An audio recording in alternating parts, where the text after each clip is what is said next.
Le diagnostic exhaustif du système éducatif guinéen nécessite beaucoup de travaux, puisque sur le plan des programmes, sur le plan du dispositif en termes de personnel enseignant, en termes de nombre, en termes de qualité, sur le plan de la pédagogie à appliquer, au niveau des infrastructures disponibles, et en plus au niveau de la moralité, c'est-à-dire l'éthique qui doit prévaloir dans le fonctionnement d'un véritable système éducatif, tout cela pose des problèmes. Nous avons un État qui, dans une certaine mesure, a abandonné le système éducatif. Pour une simple présentation, les établissements privés accueillent plus d'enfants dans la région de Conakry que l'éducation nationale. Donc c'est déjà un problème en soi. Cela veut dire que l'écrasante majorité des enfants des plus déshérités, issus des milieux les plus modestes, sont, de ce point de vue, abandonnés au profit d'un autre système éducatif qui est dans le secteur privé. Donc c'est une école à double vitesse. Un premier problème qui induit des disparités, des inégalités, voire l'absence d'égalité de chances de tous les enfants du pays pour demain et pour l'avenir. Le deuxième élément, le système éducatif est gangréné par une crise permanente. Chaque année, on a des mois qui sont perdus du fait des grèves récurrentes. Parce que depuis 2005-2006, les problèmes de l'éducation nationale n'ont pas été résolus. En 2008, le statut particulier des enseignants a été signé, mais depuis lors, il n'a jamais été appliqué. Parce que l'État guinéen, de par sa gouvernance économique et de par sa gouvernance institutionnelle, ne s'est pas donné les moyens d'accompagner efficacement l'évolution de l'éducation nationale. Donc, c'est des promesses en promesses et la perpétuation des grèves qui font que les enseignants sont démotivés à l'heure actuelle. En ce qui concerne les programmes, c'est un fossé. Il y a une déconnexion totale entre le monde actuel, le monde tel que nous souhaitons qu'il soit et qu'il doit être présenté avec la pédagogie qui est appliquée, le contenu des enseignants qu'il faut nécessairement rénover, la disponibilité en qualité d'enseignants permettant à nos enfants d'appliquer et d'être à l'ordre du jour dans cette compétition internationale. Et la crise du coronavirus a montré les failles et les dysfonctionnements qui font que nous sommes en retard par rapport à la riposte efficace qu'il fallait apporter à ce niveau-là. Au moment où des pays voisins ont des dispositifs, chaque établissement scolaire a un portail Internet qui permet une liaison entre parents et écoles et qui permet aux enfants, à travers ce portail, de pouvoir accéder à des devoirs, à des corrections, d'avoir un suivi qui permet également aux parents de suivre l'évolution de leurs enfants. Nous sommes encore à l'état de la préhistoire en ce qui concerne l'introduction de manière efficace et efficiente de l'informatique comme instrument de révolution et de rénovation de notre pédagogie. Donc, en d'autres termes, il faut repenser l'école dans sa globalité et permettre aux enfants de se rendre compte que l'école, c'est d'abord l'école du citoyen. C'est l'école également qui permet aux gens d'avoir un métier. Nous avons un chantier extrêmement immense qui est indispensable. Mais je ne vois pas du côté des autorités une attention et même une conscience de l'urgence de ce problème.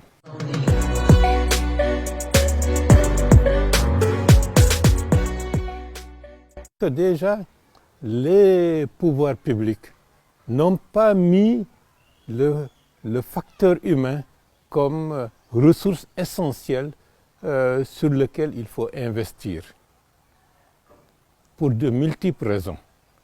Si vous mettez en avant la formation vous allez octroyer à ce secteur les moyens nécessaires pour que cela puisse se faire. Mais ça dépend aussi de votre motivation politique. Est-ce que vous êtes là pour servir ou est-ce que vous êtes là pour se servir? Parce que si vous avez une société éduquée, c'est une société exigeante. Et la plupart des gouvernances que nous avons connues jusqu'à présent ont mis l'accent sur beaucoup plus se servir au lieu de servir. Et donc leur relation avec la population, sur la nécessité absolue d'investir dans la formation, ils considèrent cela comme étant un moyen de préparer des révoltés et des frustrés demain.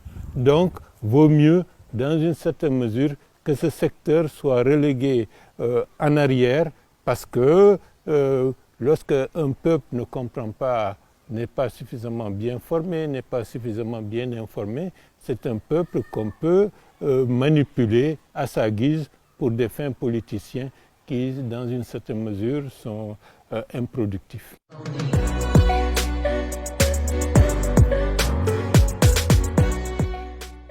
Il est possible de le faire et d'ailleurs le fait que nous soyons dans avec ces problèmes exige d'avoir des réponses efficaces et efficientes. Et grâce à Dieu, les technologies d'aujourd'hui, les méthodes qui peuvent permettre de dispenser un enseignement de qualité à l'ensemble des élèves du pays, quelles que soient les conditions sociales, avec des accompagnements directs à travers des moniteurs, des instituteurs ou des professeurs qui peuvent combler les insuffisances des moyens technologiques qui peuvent être mis à la disposition des enfants.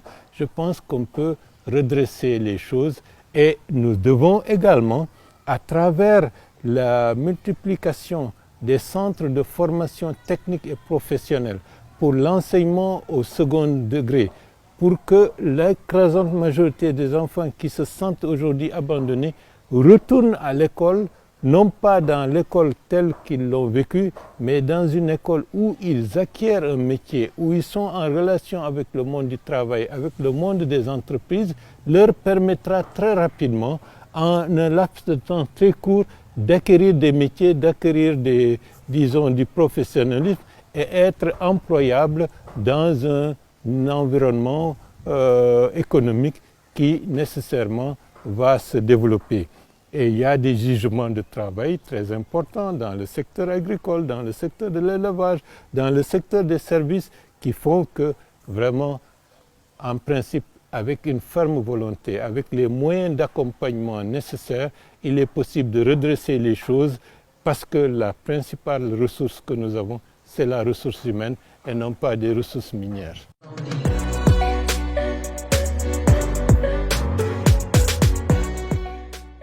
Déjà, il faut une gouvernance vertueuse, il faut une gouvernance sérieuse. Une gouvernance vertueuse et sérieuse mettra en avant la nécessité d'atteindre des résultats probants. Donc, mettre la compétence en avant et laisser des considérations subjectives, politiciennes, ethniques et autres de côté. Nous voulons des hommes et des femmes capables de rendre un travail qui apporte un résultat probant à l'ensemble de la collectivité du pays. Peu importe son nom, son origine, l'essentiel que ce qui est fait puisse être utile à la collectivité tout entière. C'est comme ça qu'on construit un pays.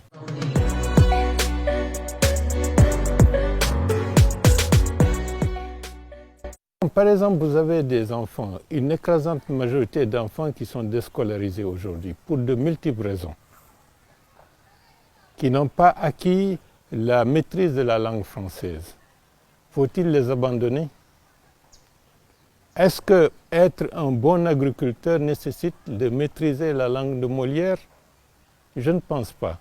Donc, l'utilisation des langues dans la formation professionnelle, dans l'acquisition de certaines techniques, peut suppléer les insuffisances dans la maîtrise des langues dites occidentales. Donc, il faudra être, de ce point de vue, très pragmatique, avoir comme cap l'atteinte des objectifs qui permet à l'écrasante majorité de nos compatriotes, surtout des jeunes, d'avoir un métier. Maintenant, il y a des écoles, il y a des centres de formation. Donc c'est pour vous dire, lorsqu'on est bien intentionné, lorsqu'on veut résoudre les problèmes, on a les moyens de trouver les solutions pour permettre de construire l'avenir.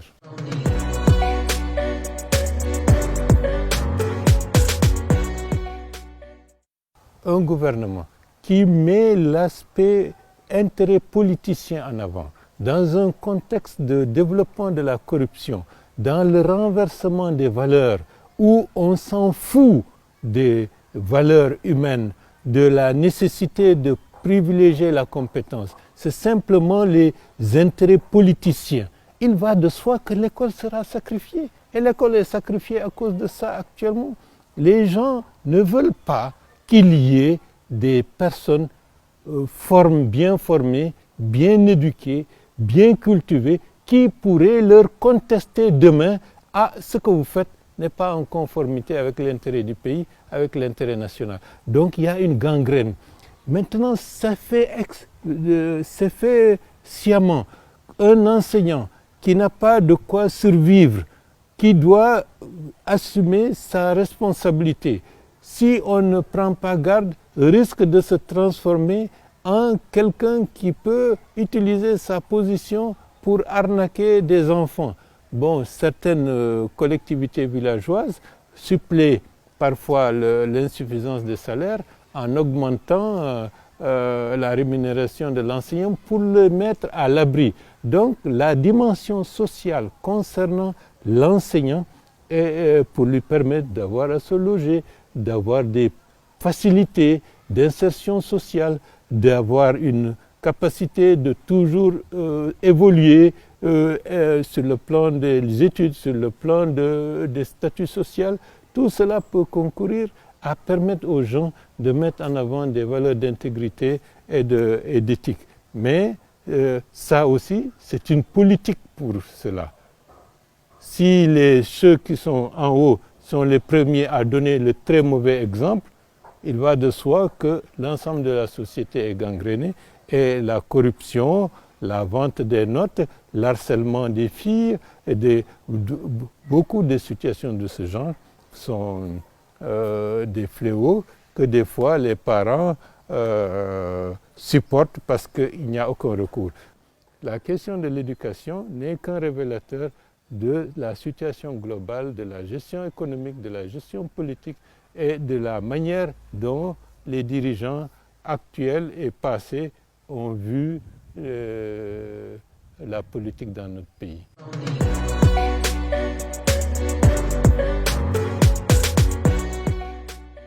C'est difficile, les parents n'ont pas démissionné, les parents sont acculés, les parents sont réduits à la pauvreté. Les parents, ceux qui ont quelques moyens, se sacrifient pour envoyer leurs enfants dans l'école privée. C'est quelque chose, c'est un lourd sacrifice. Ceux qui ont un peu plus de moyens se disent vaut mieux que j'envoie mes enfants à l'étranger, au moins ils vont étudier dans de meilleures conditions. Donc, de ce point de vue, rendons à César ce qui appartient à César. Les parents sont, au fond d'eux-mêmes, profondément traumatisés par la situation. Maintenant, ceux qui n'ont pas les moyens de survivre, même pour manger, c'est un problème.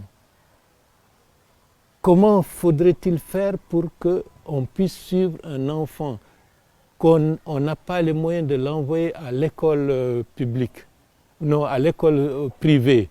On l'envoie à l'école publique, qui est aussi dans un contexte de mauvaise gouvernance et de désordre le plus total. L'enfant, va-t-il à l'école, ne va-t-il pas à l'école? Se retrouve-t-il avec 150 élèves dans une salle de classe avec un enseignant qui est submergé? Tout cela amène la déscolarisation des enfants et l'abandon de l'école par ces enfants. Ce n'est pas que les parents démissionnent, mais la situation sociale les amène à se retrouver dans une situation d'impuissance totale. Et ça, c'est un drame pour la grande majorité des familles. Il y a aussi un autre problème que très souvent on ignore, la structure familiale de ce pays. Comment est-elle aujourd'hui? Est-ce qu'on a une étude profonde qui supporte la famille? Où sont les hommes? Est-ce que ce ne sont pas les femmes seulement qui sont en train d'élever leurs enfants? Avec quels moyens? Dans quel contexte? On est dans un drame social qui très souvent ne dit pas son nom, mais qui montre la profondeur des peines et des souffrances que beaucoup de gens endurent. Je sais qu'il y a des femmes, c'est elles qui envoient leurs enfants à l'école, c'est elles qui se débrouillent pour faire nourrir leurs enfants, parce que peut-être l'homme n'est plus là, l'homme a disparu, il est mort, il est à l'étranger, et la mère est obligée de supporter ça. Après, comment peut-elle accumuler tout cela? Elle n'en a pas la possibilité. Donc on se retrouve devant une situation que beaucoup de gens subissent malgré eux et avec beaucoup de douleur.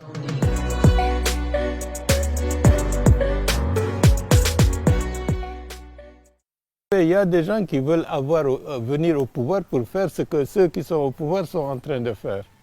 Donc ça ne demande pas d'effort. On fait ce que d'autres ont fait. Donc pourquoi se créer des problèmes qu'on ne peut pas résoudre? Il y a d'autres par ignorance ou par manque d'intérêt ou par... ils sont tombés dans la politique par hasard en se disant que c'est le meilleur moyen d'accumuler peut-être des privilèges et des honneurs. Mais ceux qui veulent construire le pays savent que c'est par l'enseignement, c'est par la formation, c'est par la mise en mettant en avant le facteur humain, c'est par cela qu'on peut transformer les gens, on peut transformer le pays et avoir une société beaucoup plus juste, beaucoup plus libre et beaucoup plus épanouie. C'est par là qu'on doit passer. Et aujourd'hui, plus que jamais, les pays qui ont progressé, ce sont les pays qui ont investi fortement dans l'enseignement, dans la durée, et ça donne des résultats au bout du compte. Ce ne sont pas des résultats on doit s'attendre directement, mais c'est quelque chose qui se construit. C'est comme la famille. Vous vous battez pour vos enfants, peut-être le jour où ils diront « voici les résultats des peines que nous avons, pour lesquelles nous nous sommes battus », peut-être que le père ou la mère ne sera plus là pour voir ce que ses enfants ont pu générer comme résultat d'une partie de leur vie.